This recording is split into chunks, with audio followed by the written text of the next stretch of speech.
Morning, everybody. It's been a while since I've done any of these kind of videos like this. Not really a rant, but every now and then I do these things to think about type of videos. So that's what we're gonna do this morning.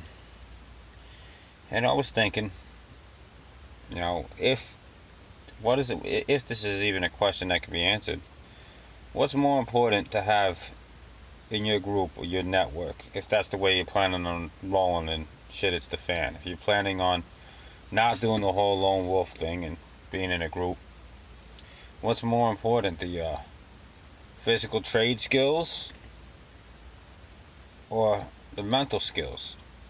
Now, yeah, they both go hand in hand, but let me explain to you what I mean by that. What I mean by that is it more important to have people on your team that can do all the physical stuff, that they may be able to fix and repair things, build things, even on the tactical end of things? Maybe they're the ones that are ready to, the ones that you want on the front lines to handle the dirty work. Are they any more or less important than the people in the crew that have all the schooling with the medical knowledge, the dental knowledge? Maybe the I don't know, the veterinary knowledge. That's something that's underrated. Nobody thinks about in it's SHTF. Also, what's more important, the mental preparedness or the physical preparedness? Are both equal to each other? I think both are pretty equal to each other. I think you should be equally mentally prepared as you are physically prepared. And what I mean by that is you need to be physically prepared. I believe in physical fitness is an important part of prepping. I really do. I think it's really important that people try their best to stay physically fit, especially if you're going to be bugging out on foot at any point in time. Cardio is important. Strength is important. Strength helps in fighting. It helps in carrying things. It helps in a lot. Now, that being said, I'm not picking on anybody who's not a gym nut, that's not big on physical fitness. Doesn't mean that you guys can't pull your weight in other ways. There's plenty of people out there who aren't big on physical fitness, but let me tell you something. They could shoot better than anybody else. They could be sitting up in a tree somewhere. They take your enemy out before they even get anywhere near the building. Or you got the people out there that maybe they're not they're not big on physical fitness. Not saying that they're not healthy or physically fit, but it's not a main focus, is what I mean, in their prepping. But they have that knowledge that they bring to the table. They have the nurses, trauma nurses, paramedics, firefighters. These are people out there that are their knowledge is invaluable to us, really invaluable to us in SHTF. So physical fitness is important. Being physically prepared, and also physical preparedness. I also talk about your physical preps. Your food storage, your everything you're stocking away to hold on to for SHTF. It's also important to stock away some knowledge. You guys need to learn whatever you can. Learn whatever you can about medical. Learn whatever you can about preparing meals in SHTF, about water purification, about fire starting, about shelter building. You need to learn about the tactical stuff. You guys, I'm not saying that tactical is the most important. We all know I don't feel it's the most important. Definitely important, but not the most important. But you want to learn the tactical stuff. You want to learn some hand-to-hand fighting techniques. I've said this many times in the past. I think every man, woman, and child, if you're preparing for a true world without rule of law situation, complete anarchy, if that's what you're preparing for, now you might just be preparing for a natural disaster. You might be preparing for zombies. Who the hell knows? But if you're preparing for something like that, where you're preparing for martial law or an anarchic situation, it's imperative that you guys really learn some hand-to-hand training, some kind of form of martial arts. I don't care if it's Taekwondo, which is not really recommended usually for younger people, because they're a lot more flexible in Taekwondo. It requires a lot of flexibility. But just an example, you should learn some martial arts. I don't care if it's boxing, Greco-Roman wrestling. Learn something to put under your belt to help you out against somebody else that might not know it.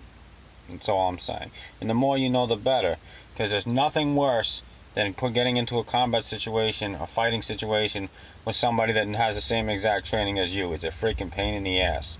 That's all I'm going to say, because they know how to counter everything you're going to do. They know how to counter your counters. So you should learn some martial arts. It will help. All I'm saying. That comes into both physical and mental preparedness. You know, you need to be mentally prepared for what's going to happen. Or mentally prepared to make those tough decisions. I did videos on this in the past. Are you that person that can make those tough decisions? If you're not, you need someone in your team that will be. And there's nothing wrong if you're not. If you don't find yourself wanting to be in the leadership role, that's fine. There's nothing wrong with that. Again, is that the mental preparedness is that you might be, hey, I'm all gung ho, I'm ready to do battle. I got a whole full med bay set up at my house. I can treat everybody. Any victims that are coming in with injuries. But hey, I'm not the one to be out there and make the big decisions and to lead. That's okay. That's what I'm talking about between the physical preparedness and the mental preparedness. I know it's like a fine line with a lot of this stuff because there's obviously with all preparedness, there's always mental preparedness. My point being is that I don't think one is any more important than the other. I think they're both equally important. And I've been watching some videos on here, some videos outside my normal realm of the people that I sub to and watch. And some of these people outside our community, I should say, and there's nothing wrong with being outside our community, but some of these people, I hear them yakking on about how it's more important to be mentally prepared to kill somebody and deal with that. And that is important. I talked about that plenty of times. If that's the position you want to put yourself in, that you feel that you can handle it, you need to be prepared for it. When you want to get captured or something, you prepared to deal with that. You prepared to not give up the location, your bug out location where your loved ones are staying under extreme duress. Stuff like that. But anyway, I'm digressing. This video's all over the place today, so hopefully you guys get something out of this. I don't know, but if there's nothing wrong with being able to only do one or the other, there ain't nothing wrong with that either. Don't make you any more of a prepper than anybody else. You're preparing for what you're preparing for the way you prepare for it. But a bunch of these bozos out there saying, well, it's very more important to be prepared for this, and this than it is for that.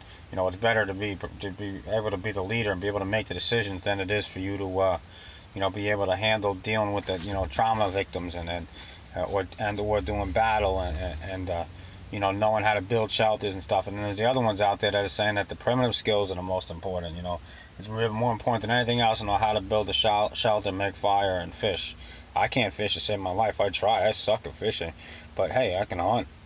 So, it is what it is. I got people in my group community, you know who you are, that are listening to this, that know how to fish. Most of us have lots and lots of skills, both physical and mental, that, trust me, that we'll be all right. But that being said, don't knock anybody, because don't sit there and knock the guy that's not tactical. Don't sit there and knock the guy that's not tactical, but he's got 10 years of med school under his belt. Hey, guess what? That guy's freaking helpful. That guy's got knowledge. That guy is something you need. There's a lot of guys like me out there that worked in their trades most of their lives. I've been working the trades since I was a kid. There's not much from electrical and plumbing to carpentry to roofing that I don't know. In fact, I've built houses. I worked on crews building houses. I worked on commercial projects, building shopping centers. I've done concrete work. There's not much I haven't done. Right? I'm not trying to toot my own horn here. My point being is that those are all invaluable skills. If you don't have somebody in your group like that, I would suggest you find somebody that's got the skills to do that. I think in any given group, survival group, you want somebody that's got the physical trade, knowledge or experience in multiple trades. Electrical, plumbing, sewage is important. Structural engineers, architects, those are important people to have. Those are important people to have. I would also rather, doctors are good to have, but I'd rather have either a trauma nurse or a paramedic, an ER nurse, one of those on my team, because they're the ones that can handle those instant injuries, the ones that you're most likely going to have in HTF. Not that a doctor's not important. A doctor is definitely invaluable to have, for those definitely for the major illnesses and diagnosing things that maybe certain nurses might not be able to. My experience, I have a nurse on my team. She's actually my cousin. She's on call by Renita, and she's actually a ER nurse in New York City. She handles a lot of major trauma coming in there all the time in a busy hospital nonstop. I'm not gonna say what hospital it is because it would not be fair to her to expose that information, but really important. So those people are just important as the combat people. You know, the people that are, hey, the person that's the best cook, that's willing to stay home and cook, you know, maybe fish and go home and cook the food and take care of the house. You know, you got somebody that you're always going to need, you know, to divide up responsibilities. That's important too. You know, the person that's in there, that's got the, you know, that's got the knowledge to just figure crap out on the moment. That's great and that's skill to have. Not everybody can figure things out in the moment. You know, I know it sounds crazy, but hey, this is just all stuff to think about. You know, I think physical preparedness and mental preparedness go hand in hand. But I think everybody should try the best both. Try to get as much knowledge and skills under your belt as you can. Learn from people. Watch these YouTube channels. There's a lot of great channels out there. You know, learn the communication stuff. I'm still working on learning the communication stuff. You know, I watch survival comms all the time. I watch his videos. In fact, I have to go back and rewatch them a lot of times because I don't understand a lot of stuff when I'm trying to learn. It gets complicated. You know, it's good stuff to learn. You know, I mean, there's just so much out there. You know that you can really learn from everybody out there. We all need to learn from each other. You know, get as much skills and knowledge on the belt as you can. If you have the free time, you might not. Even if you can take one martial arts class, 45 minutes, one night a week, that gives you that much more of an edge over somebody else. You know, take some knife fighting classes. Take the time to learn how to do a little bit of leather work. Maybe do a little bit of sewing. I mean, it's another thing. A seamstress. Let me tell you something. Having a seamstress on your team is is something you guys will not believe how great that would be to have as far as repairing stuff, especially if you're running on limited supplies. Trust me, and you can't get out. It's good to have. You know, a lot of stuff like this, a lot of skills out there. Locksmiths, great to have on the team. You know, so just keep that in mind, guys. You know, even Boy Scouts have a lot of, believe it or not, Boy Scouts who actually took the time to learn. They know a lot of stuff. You know, so don't count anybody out. Try to get as much skills and knowledge as you can. Learn whatever you can. If you have somebody helping you do something, ask them to teach you. Ask them to learn. You got a plumber coming to your house to do something for you? Watch them. You can't do it yourself. Watch them. Learn. Try to do the best you can. Learn as much as you can. Watch the YouTube videos. Try things yourself. Don't be afraid to fail at trying anything. Failure is how you learn.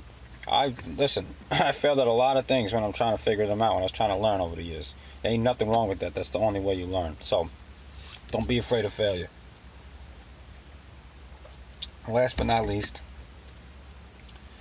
don't ever let anything get you down. Do whatever you can to the best of your ability to learn and grow with your skills and knowledge. That's it. That's really the important point behind this. Don't count anybody out. Don't look down on anybody because they're not the tactical guy. Everybody thinks that tactical is the most important thing, that your ability to strap on your Molly vest, play carrier vest, and your shotgun and your AR on your back and run around. Oh, I said AR, YouTube might ban this. But on your back and run around and just murder people and then, you know, and be able to handle the tactical situations. That's not the most important thing. It's important to have people on there that can handle doing the dirty work, that can handle the tactical stuff. Not murder, I shouldn't have said that, but you know what I mean. You know, those that want to go out and murder people, they are out there. That's all they care about, is they want like the purge to happen for some reason, which is not going to happen, but that's what they want. You know, those guys are not the most important. The most important skills you guys are going to have is what's up in here. That's what's going to really count. Alright? So that's that. Some things to think about. Sorry the video's a little all over the place. You know, but hey, that's how I do it sometimes. So, love you all. Stay safe, stay strong. I don't know why I say that every time. It just sounds good to me. Maybe it sounds ridiculous to you. I really don't care, but I'm going to keep saying it unless I get bored. But that's it. Have a good, safe Labor Day. Love you all. See you in the next one.